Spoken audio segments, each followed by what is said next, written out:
Okay guys, so what I'm here to talk about today is why the Oakland Athletics aren't going to make a playoff in 2014.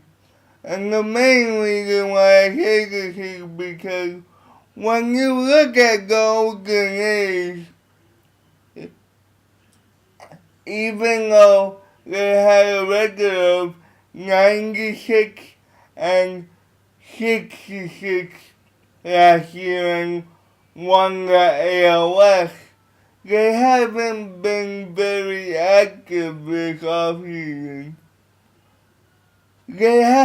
For the most part, they have added a couple pieces to the pitching staff by signing Scott Kazmir and Eric O'Flaherty, and by trading for Luke Gregerson and Jim Johnson.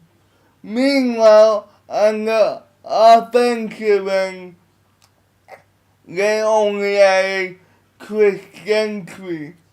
And I feel like Billy Beane has set this team up to have a disappointing season because he's banking on two players to back up the production that they had last year in Brendan Moss and Jet Lowry, who had career years. Brendan Moss last year had an average of 256. He had 30 homers and 87 RBIs in 145 games.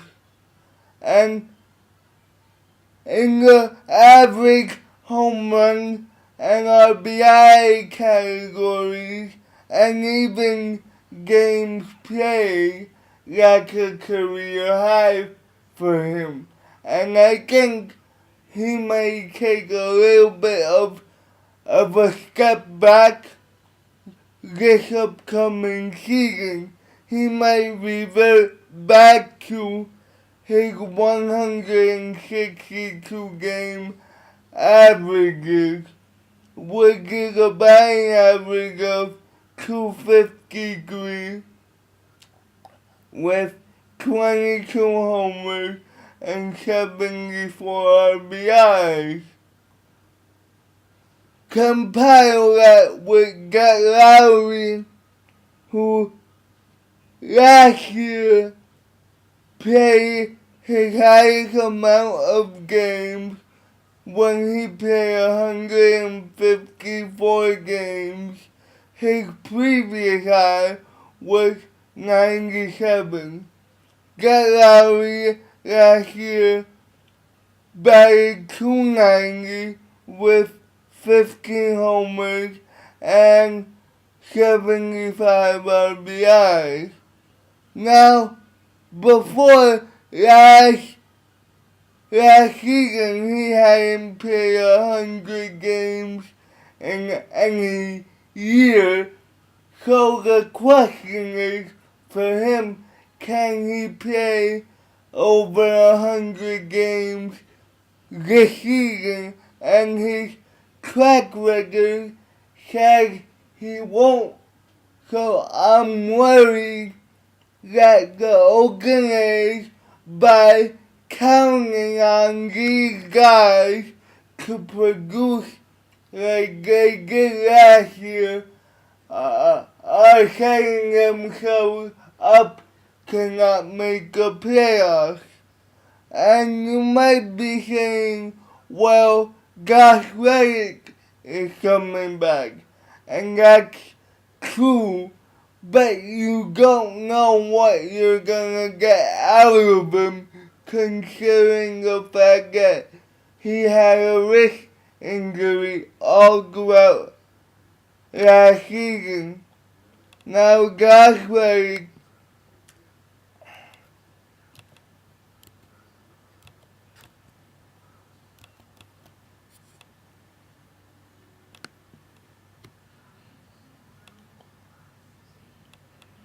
Guys like the year before last season had a career year.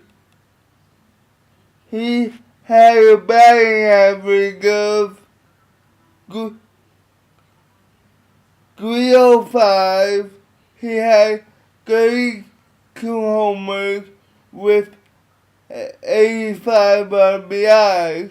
Now last year, he played in 114 games, mainly due to the risk, had 12 homers and 56 RBIs. So you don't necessarily know what guys like you're gonna get. So with that being said, I think this offense is not gonna be as good as last year, where the Oakland A's as a team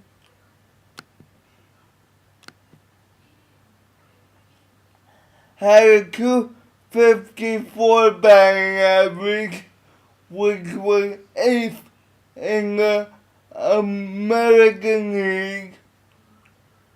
They were getting runs when they scored 767 runs, and good in home runs when they hit 186 home runs.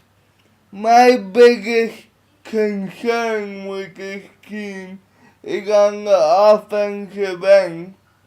I'm not worried about their pitching so much because I know what you can get out of Jarrod Parker.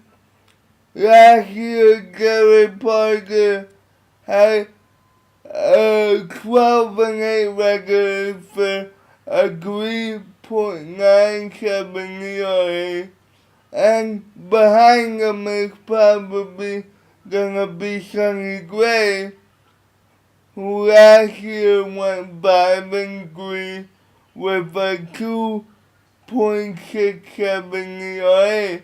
I'm not concerned about the pitching staff at all, but the offense is gonna take a step back, just mainly due to the fact that two of the main pieces in that offense had career years, and I doubt that they'll be able to reproduce those career years. Now, before I leave, another concern of mine on the offensive end, even though he has been able to produce, is Yoenis Cespedes. That can be because in each of his major league seasons, he has missed a big chunk of games due to injury. Yoenis Cespedes, in his 2 years in the majors, has at least missed 28 games in both 27 games in both seasons. Last year he played 135 games. He had an average of 240 with 26 homers and 8 RBIs. There's no doubt that Yoenis can produce, but will he stay on the field for about 140 games to help carry the load just in case Get Lowry and Brendan Moss aren't able to reproduce their career years?